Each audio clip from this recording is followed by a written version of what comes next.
Voilà tout le monde, on se retrouve pour le premier tutoriel de cette chaîne. On va se rendre tout de suite sur Fusion 360 et on va voir ensemble comment fabriquer un contre-moule à partir d'un leurre qu'on aura préalablement designé. Allez, c'est parti pour le tutoriel. Donc, pour commencer le contre-moule, il faut déjà avoir fabriqué son leurre en entier ou du moins une partie. Donc une fois que vous avez fait votre leurre, vous l'ouvrez ou voilà, vous le récupérez tout simplement. Ça, hop, c'est un petit élément qu'on va supprimer, on va le refaire juste après. Et on va se mettre sur la vue de face du leurre. On va aller dans créer une esquisse, on va cliquer sur la face ici. On va sélectionner la ligne dans les solides en haut à gauche, on va se mettre sur la ligne verte. Et on va valider notre petite ligne. Terminer l'esquisse. Alors il faut vraiment bien faire attention à ça, c'est d'avoir votre leurre qui est parfaitement centré sur la ligne bleue qui est ici. Une fois que c'est fait, vous sélectionnez votre leurre, vous faites scinder le corps, vous sélectionnez votre outil de scission qui est votre ligne et vous faites valider. La partie qui est à gauche, qui est le corps 24, on va aller la retirer et là on se retrouve avec une moitié de leurre. Donc à partir de là, on va se mettre donc sur la face avant, on va retourner dans créer une esquisse en haut à gauche et on va resélectionner la face. On va agrandir un petit peu pour y voir un petit peu plus clair. On va sélectionner le rectangle en haut à gauche et on va tracer un rectangle qui sera la base donc de notre contre-moule. Donc là, on va prendre un petit peu plus d'espace et on va cliquer là, c'est plutôt pas mal. On fait terminer l'esquisse et à partir de là, on resélectionne donc l'esquisse que l'on vient de créer et vous allez vous mettre sur extrusion. Vous mettez sur la vue donc de droite et on va extruder, aller de 1 cm. Allez, on va se mettre comme ça. Ne faites surtout pas joindre parce qu'il va y avoir des petites modifications qui vont venir un petit peu après. Vous faites bien un nouveau corps, hop, et vous validez. Donc à partir de là, vous avez déjà une première base de votre contre-moule. Avant de continuer, donc maintenant, on va cacher en fait ce qu'on vient de faire. On va se mettre sur notre vue de gauche et on va aller dans créer une esquisse. Cette fois-ci, on va cliquer sur la face de notre leurre, sur le bout du nez là. Hop, on attend que ça charge. On va aller dans cercle ici. On va sélectionner le cercle et on va se mettre à peu près là. Et on va faire notre cône de coulée. On va le mettre voilà, jusqu'ici. On fait terminer l'esquisse. On sélectionne. Bon, on peut sélectionner les deux parties. De toute façon, après l'autre, on va la supprimer.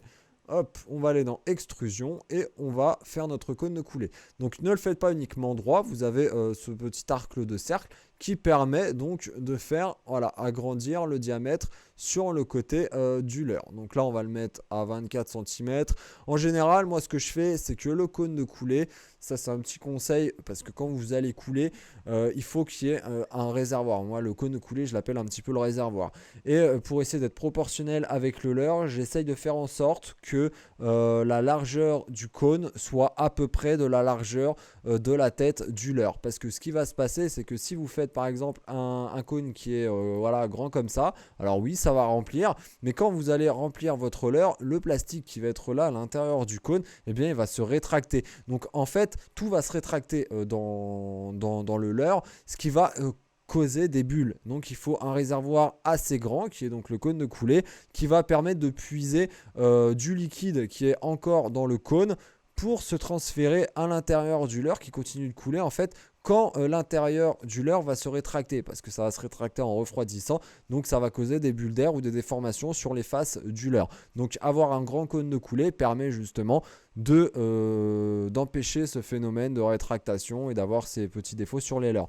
Donc en général, je fais toujours en sorte voilà, d'avoir un cône qui soit à peu près de la largeur du leurre et relativement assez long pour pouvoir avoir assez de matière à l'intérieur du cône quand ça va se rétracter ici. Donc là, on peut faire joindre, il n'y a pas de souci. On va aller remettre notre petite face. Donc là, on voit que le cône il dépasse, donc c'est pas grave. Vous cliquez sur une face ici, vous faites extrusion. On se remet sur la face avant pour voir où on va. Et puis, on va zoomer un petit peu et on va essayer de se mettre voilà, pile dessus. Et on valide. On fait attention de ne pas joindre. Hop! Une fois que ça c'est fait, donc on va mettre nos petits évents si nécessaire et il y a besoin d'en mettre ou pas. En général, c'est toujours bien d'en mettre toujours un ou deux. Donc on va recréer une esquisse. Hop, on va se mettre sur la vue du haut. Après, ça dépend comment vous voulez placer vos évents. Donc on va se servir de cette ligne-là du rectangle pour être bien centré, pour avoir vraiment une bonne moitié. On va recliquer sur cercle. Hop, On va se mettre là. Cercle. On va en mettre un petit évent ici. Les évents, moi je les mets à 1 mm ou à 1,50 ou on va mettre un 4. Hop, on fait terminer l'esquisse. On sélectionne. Alors des fois c'est un peu chiant, faut supprimer, enfin du moins cacher une vue pour pouvoir sélectionner l'esquisse. Là on va faire extrusion et on va le monter. Voilà. Hop, ici. Et on va faire nouveau corps. Et attention de ne pas joindre. Donc là on va juste cacher pour pouvoir faire l'extrusion aussi en bas quand même. C'est mieux. Hop, extrusion. On va se remettre sur la face avant. Et on va descendre, voilà, jusqu'en bas. On ne fait pas joindre, bien faire attention à ça. On va resélectionner notre petit évent. Donc, il est en 2 parties. C'est pas grave. On va faire copier, coller. On va remettre la face visible. Comme ça, on peut en remettre un là. Toc, copier, coller. On va remettre un au niveau de la queue. À peu près à ce niveau-là, c'est pas mal. Hop. Et puis, on va en mettre un, cette fois-ci, en se mettant sur cette face. On recrée une esquisse. On peut cliquer là-dessus, il n'y a pas de souci. On va sur cercle. Hop. On va en mettre un au bout de la queue. Hop, 1,2, c'est très bien aussi. On sélectionne, voilà, on peut sélectionner même qu'une moitié. On s'en fout. On fait extrusion. Hop. Et on va jusque dans l'heure. On fait nouveau corps. Ok. Hop. Voilà, donc là, on a nos évents pardon, donc, qui sont faits. Maintenant, on va finir tout simplement de construire le leurre. À la limite, on peut en refaire un deuxième en bas, pourquoi pas. Hop, copier, coller. On descend.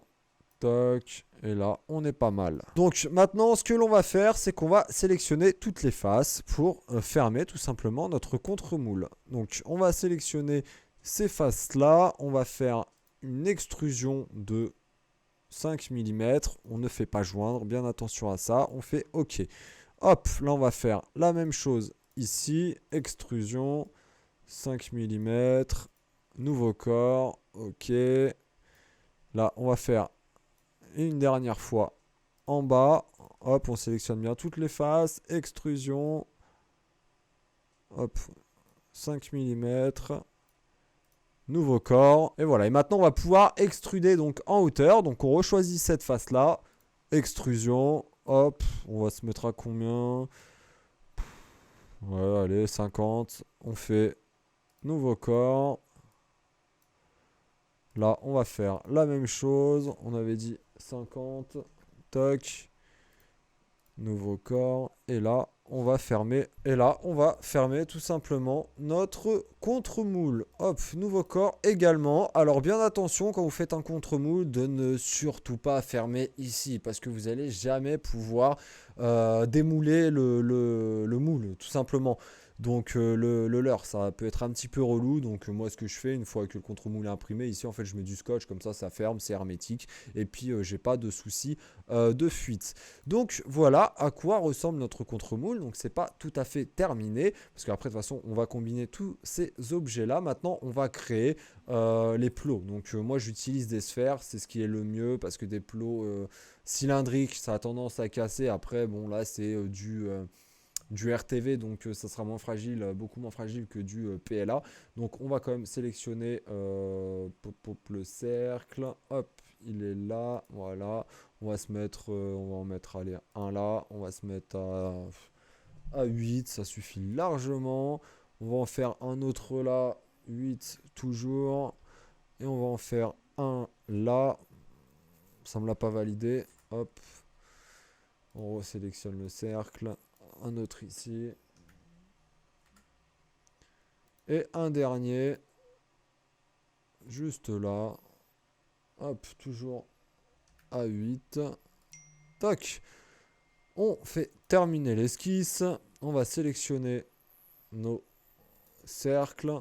Quand je vous dis sphère, vous allez comprendre. On fait une extrusion. Donc là, on va extruder de, ouais, je sais pas, ouais, 5 mm. C'est très bien. Attention de ne pas faire joindre. Là, on va sélectionner toutes les faces.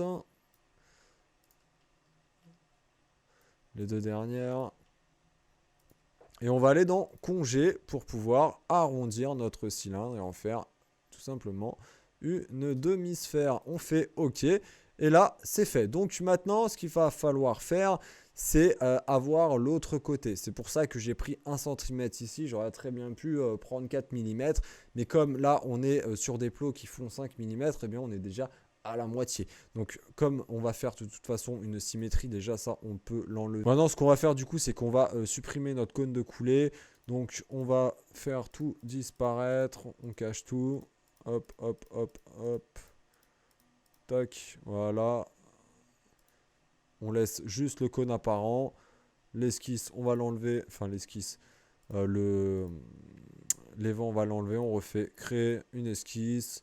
Hop, la ligne, on se remet à la moitié, on valide, terminé, scinder le corps, on sélectionne ça, outil de scission, la ligne, hop, on attend que ça charge, et c'est le corps 79, et on le retire, et voilà, comme ça on a vraiment notre moitié, et de toute façon l'étape du code, on peut limite le faire juste avant de créer le contre-moule. Donc là, on va remettre visible tout ce que l'on a fait.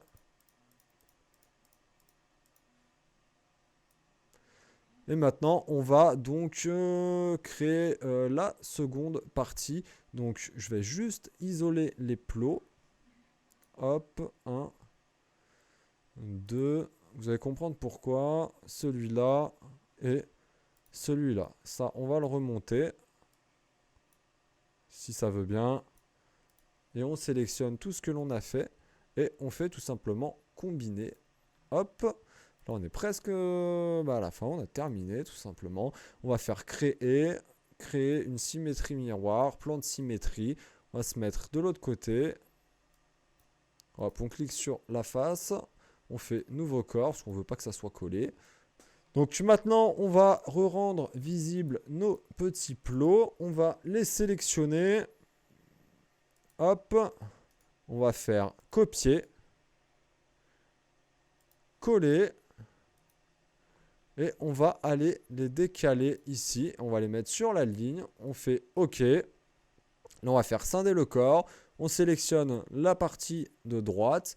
Et on sélectionne en outil de scission nos 4 plots qui sont là. Et on fait OK. Hop. Donc là, on sélectionne les plots. Donc ils sont ici. Hop. On fait retirer. Il nous en reste un. C'est le 101. Hop. On retire. Et celui-là, je crois qu'il n'a pas été copié. Il n'a pas été...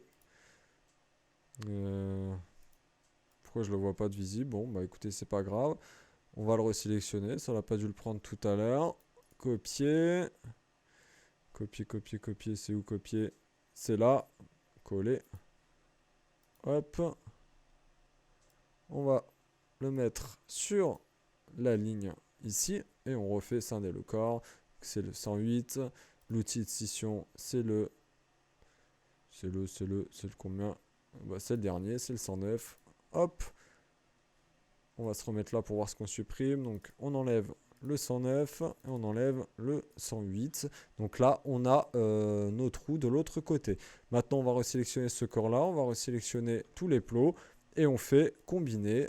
Tac. Et voilà, on a notre contre-moule qui est fait. Après, il suffit de les déplacer, vous leur mettez tous à plat tout simplement à l'horizontale et puis après vous enregistrez en STL et vous envoyez dans votre fichier dans votre clé USB pour l'imprimer. Après moi ce que je conseille c'est que même si on a utilisé les plots de derrière qui ressortent pour faire les plots creux ici, c'est toujours juste à rentrer. Donc moi ce que je fais en général c'est que je recrée une esquisse, je vais dans cercle de nouveau. Je me remets au centre. On avait mis 8, donc on va mettre un tout petit peu plus.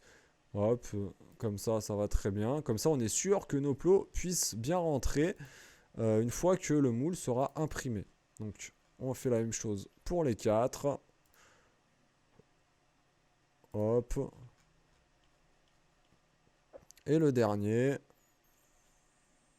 Tac, maintenant on fait terminer l'esquisse.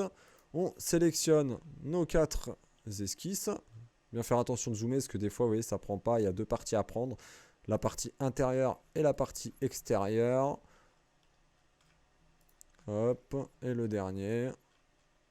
Voilà, maintenant on fait extrusion. On avait extrudé de 5 mm de hauteur. Donc là, eh ben, on va faire à l'inverse. On peut même prendre une marge, on va mettre 6 mm.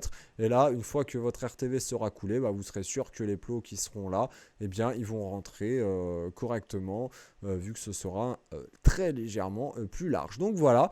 Votre contre-moule est fait, après plus qu'à le mettre dans le slicer et puis à lancer votre impression. Et voilà pour cette vidéo, en tout cas j'espère qu'elle vous sera utile. N'hésitez surtout pas à lâcher un like, à lâcher un commentaire si vous avez des questions quelconques ou envie de voir tel ou tel tutoriel sur Fusion 360. N'hésitez pas, absolument pas à m'en faire part. Mais abonnez-vous, on essaye d'atteindre les 1000 abonnés le plus vite possible. Et pour les 1000 abonnés, j'aurai quelques petits cadeaux pour vous. Donc n'hésitez surtout pas à vous abonner et à partager cette nouvelle chaîne. Et bientôt, on va se retrouver bien sûr au bord de l'eau. Je vous dis à la prochaine. Ciao, ciao.